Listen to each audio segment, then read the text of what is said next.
It's great to be. Won't you be my neighbor? Well, find out more right here on IT Pro TV. You're watching IT Pro TV.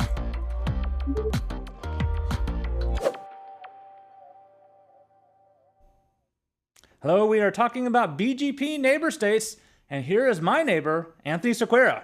Anthony, welcome. And as we get started here, we need to talk about the idea of neighbor states. I hope I actually got you on that particular intro. You did. All right, I loved cool. it. I was like, and then I immediately was like, that's Mr. Rogers. It's Mr. Rogers. Yes. And there was just a Tom Hanks movie that I've yet to see about his life. So I can't wait to see that. All right, so Anthony, we've talked about peerings a little bit, okay?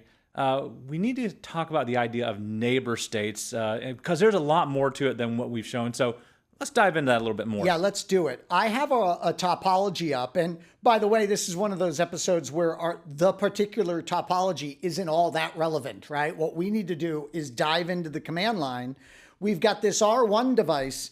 Ronnie, if I do a show IP BGP summary, we said this is kind of like the equivalent of, show IP OSPF neighbors in Right. BGP.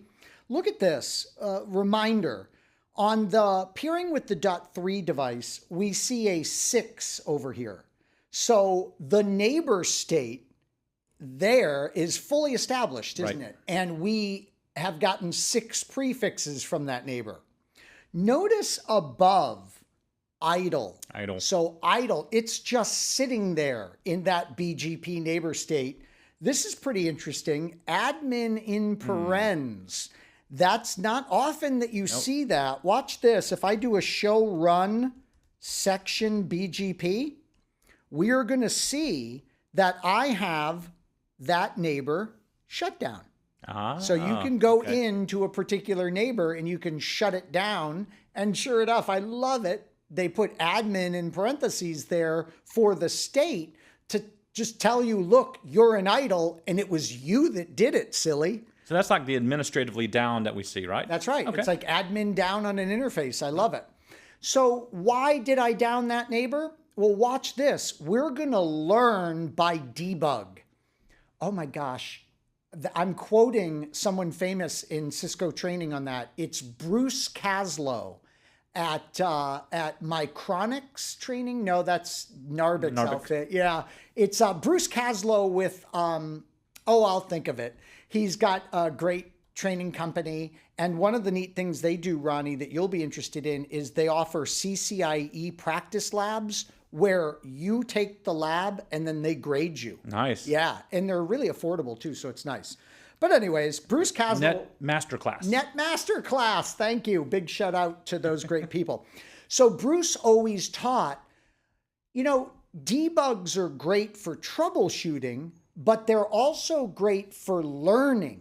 Like you can often learn by debug.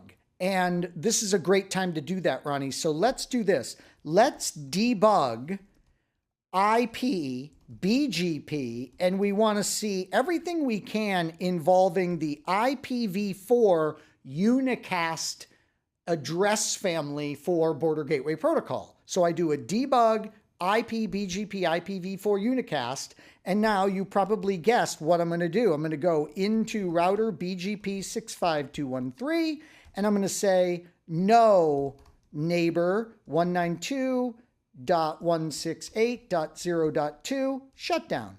So we are going to undo that shutdown, and then we are going to see the device cycling through all of those different BGP states, and hopefully, look at this, we land on an established state, and we do.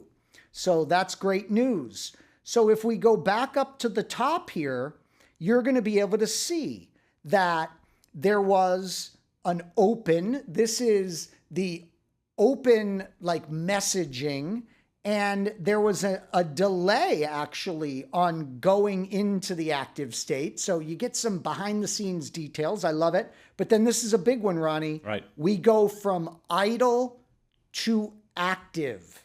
So active is a key state. Idle is a key state. Established is a key state.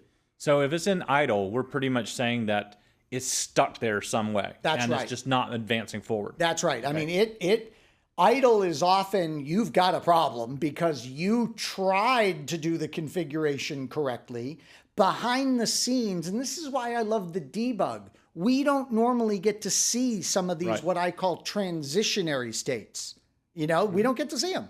We see like idle or established, right? You might get lucky and you might do a show IP BGP summary and you might just happen to catch active, but oftentimes you don't see it. So we then go from active, Ronnie, to open sent, you notice. So there's another key state. And then we go from, there's a lot of stuff being exchanged there, but we go from open sent to open confirm.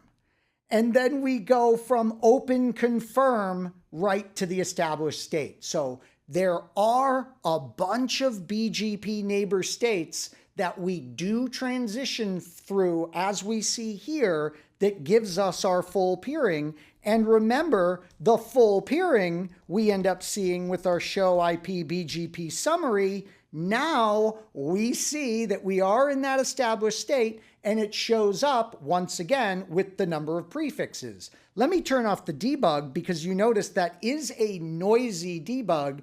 It will show us that it's scanning the routing tables for any changes that it might need to notify neighbors of. So we don't need to see that. But very, very interesting output here, and very interesting show command output that I want to reinforce that you know with the BGP established state. And let's see, there's one more thing I want to talk about, and that is this. If you go up to Google and you do a search, as I've done here, notice I constrained it to cisco.com. So I did site:/cisco.com. We're going right to the horse's mouth, if you will. And then I did BGP neighbor states. You see some really great articles from Cisco about these neighbor states. Here is troubleshooting eBGP sessions stuck in the active state. That's pretty cool. Here is the configuration guide, which would walk you through what all the states are and what they do. And then look at this, flapping BGP routes. And it's going to have to do with, you have one of the documents in there is you're going from idle to connect to active, idle to connect to active. And you're just cycling through those states. And all of these deal with misconfigurations or even physical problems like MTU issues that you have and things of that nature, but lots of great stuff for you to read on this very neighbor state topic. Look at the very first one. Why do BGP neighbors toggle between idle, connect, and active? So in the well-configured, stable topology, you don't really see these states, do you? No, because you're making the config, right. You go from idle to established and everything's happy. Why we love to know about all of the different states is for advanced troubleshooting scenarios. Now, as far as the Encore exam goes and questions about these states, we've just got you covered. But I would encourage you to dig deeper than what you need to know for the exam. Really, it's some interesting articles that I've pointed out to you there on neighbor states. Check them out. Yeah, Anthony, it's interesting that you showed that last one there that actually mentioned the word connect, which doesn't really appear in the list of things that we were talking about, actually even in the debugs, but it is there. It's actually between idle and active that we have that connect state. So if it actually gets to active and it gets stuck in active, it doesn't know what to do, it actually goes back and tries to reconnect. Yep. And then it's in active that we actually get that TCP three-way handshake that begins to happen so that we can do the neighborship. Love it. And, you know, something else worth mentioning here, Ronnie, is that this neighbor state concept, it's not unique to BGP. Right. You know, Ronnie and I will be teaching a very similar video regarding OSPF, which has its various neighbor states that it's going to transition through as it's getting that adjacency established. Yeah. So, Anthony, thank you again for helping us to understand a bit more about neighbor states. The initial command is really the key of understanding whether or not you actually are going to form the neighborship that you actually need to. If you see any words besides numbers in that last column, then you know that somewhere along the line is probably not doing what you want it to do. Idle is not where you want to see a particular link in that situation. Numbers are what we're looking for, but all these states are going to be very important to you as you actually go on to the exam, as well as for troubleshooting in the future. Well, that's it for this episode then. Signing off for IT Pro TV, I'm your host, Ronnie Wong. And I'm Anthony Sequeira. Stay tuned right here for more of your CCNP Encore show. Thank you for watching IT Pro TV.